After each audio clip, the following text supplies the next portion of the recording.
Katotohanan sa panliligaw ni Dominic Roque kay Catherine Bernardo. I'm okay.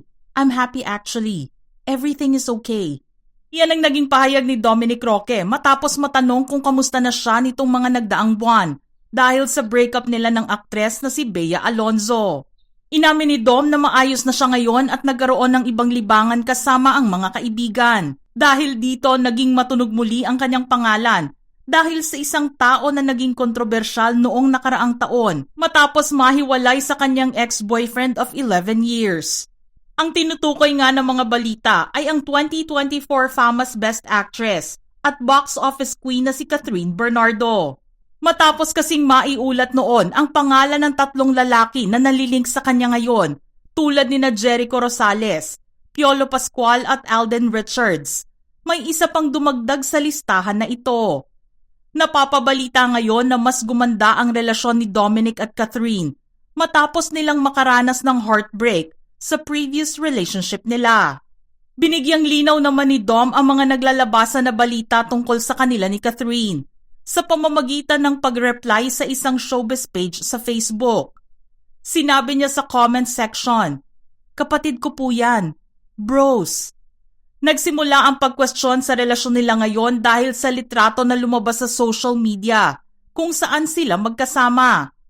Nabasa rin sa caption ng nasabing post ang katanungang, "Dominic Roque, nanliligaw na nga ba kay Catherine Bernardo?"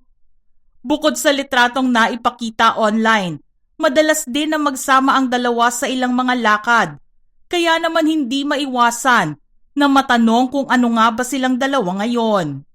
Matatandaan na malapit na magkaibigan sina Dom at Kath kasama ang ex ng aktres na si Daniel Padilla. Mula kasi sa isang showbiz group of friends ang 3 na kinilala bilang Nguya Squad. Kasama nila sa kanilang barkada sina Ariel Garcia, Gabby Garcia, Patrick Sugi, Marco Gumabaw, Khalil Ramos, Ria Atayde at Zanjo Marudo. Maaalala naman na nagkaroon ng hindi pagkakaunawaan sina Dominic at Daniel noon kaya naman nasabi ni Dom noong January na hindi kasama sa mga imbitado si DJ sa nalalapit sanang kasal nila ni Bea. Ibinunyag din nito na hindi pa sila nag-uusap ni Daniel magmula noong 2020. Pero bago nangyari ang away sa pagitan nilang dalawa, kilala si Dom bilang forever third wheel ng Katniel noon. Madalas kasing makitang magkasama ang 3 sa kanilang mga date nights at mapapansin na hindi nagkakaroon ng ilangan sa kanila. Ang girl counterpart naman ni Dom ay ang best friend ni Kath na si Alora Sasam, na single pa rin hanggang ngayon. Nagkaroon ng spekulasyon sa panliligaw di umano ni Dom kay Kath ang mga netizens at dumagdag dito ang pag-post ng aktor ng ilang mga photos nila kung saan isinama niya ang larawan nila ni Kath habang nag-e-exercise. Kumalat ang mga larawang ito kaya naging usap-usapan at topic sila sa iba't ibang mga entertainment and showbiz pages sa social media. Kung inyong maaalala, nakita rin noon ang litrato ni Kath kasama si Jericho Rosales at pinag-usapan ang pagiging malapit nilang dalawa sa isa't isa. Doon din nagsimula ang tungkol sa panliligaw ni Eko kay Kath. Hindi naman direktang inamin ng aktor kung totoo nga ang mga naglalabasang balita tungkol sa pagiging close nila ni Kath. Hindi rin naman niya ito dininay. Hanggang sa bigla na lang tumahimik ang issue tungkol dito. Para kay Dominic, masaya na ang estado ng kanyang buhay ngayon. Nagawa niyang mag-move on sa mahigit 3 taong relasyon kasama si Bea Alonzo dahil sa pagiging abala niya sa trabaho. At malaki ang naitulong sa kanya ng #1 support group niya, ang kanyang pamilya at mga kaibigan. Ani Dom, work, of course, family and friends. Yun, okay lang naman, may ginagawa. Of course, family ko. Ate Juday, she has always been there for me always, all the time. Friends, inano ko yung sarili ko sa sports.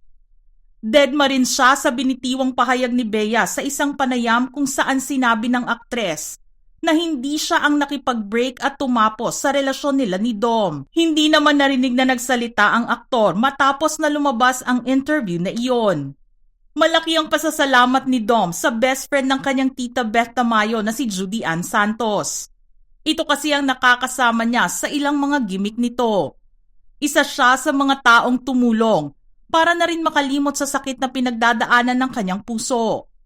Noong February nga ay naiulat ang pagsasama nilang dalawa nang manood sila ng reunion concert ng River Maya. Nabansagan nang ang takbuhan ng mga nangangailangang celebrity si Juday dahil isang tawag lang nila dito ay to the rescue kaagad ang aktres.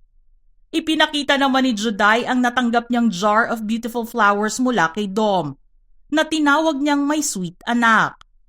Mga bulaklak ang regalo ni Dom kay Juday noong Valentine's Day at kaagad naman na nag-viral ang social media post na ito. Isa pang post ang nag-viral naman noong buwan ng May kung saan ipinagdiriwang ni Juday ang kanyang kaarawan. Huli man daw ang pagbati na ito, naihabol pa rin naman ni Dom ang kanyang pagmamahal sa aktres. Tinawag namang nay ni Dom si Juday sa kanyang birthday message para rito. Sa pananaw naman ni Catherine, mahaba man ang pinagsamahan nilang dalawa ni Daniel, masasabi niya na ang estado ng kanyang buhay ngayon ay nasa maayos na kalagayan na. I know that I'm okay. I can say I'm healed. Pinagdaanan din niya ang proseso ng pag-move on at naranasan niya ang lahat ng klase ng sakit.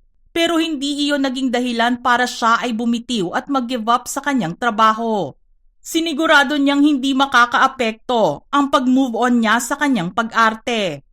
Tinuon niya ang kanyang atensyon sa mga biyayang kanyang natatanggap, maging sa mga taong nanatili sa piling niya at tumulong para maibsan ang sakit ng kanyang puso. Samantala, busy naman si Kath ngayon dahil nagsisimula na ang shooting ng sequel ng 2019 highest-grossing film na Hello, Love, Goodbye. Binigyan nila ito ngayon ng titulo na Hello, Love Again, kung saan magpapatuloy ang love story ni Ethan at Joy. Ipinakita na nga nitong mga nagdaang araw ang paggala ni Alden Richards, Joros Gamboa at Jeffrey Tam sa Hong Kong, kung saan nangyari ang huling kwento ng main characters bago sila lumipad patungong Canada. Marami naman ang nagsasabing maganda ang pagbubuhay single ngayon ni Catherine dahil nakalaya na siya sa paghihigpit ni Daniel. Nakikita na rin siyang kasama ang mga kaibigan at mayroong kakaibang glow sa kanyang itsura ngayon. Wala naman daw masama kung mahulog ang loob ni Dom at Kat sa isa't isa. May ilang mga netizens ang nagsasabing bagay din ang dalawa.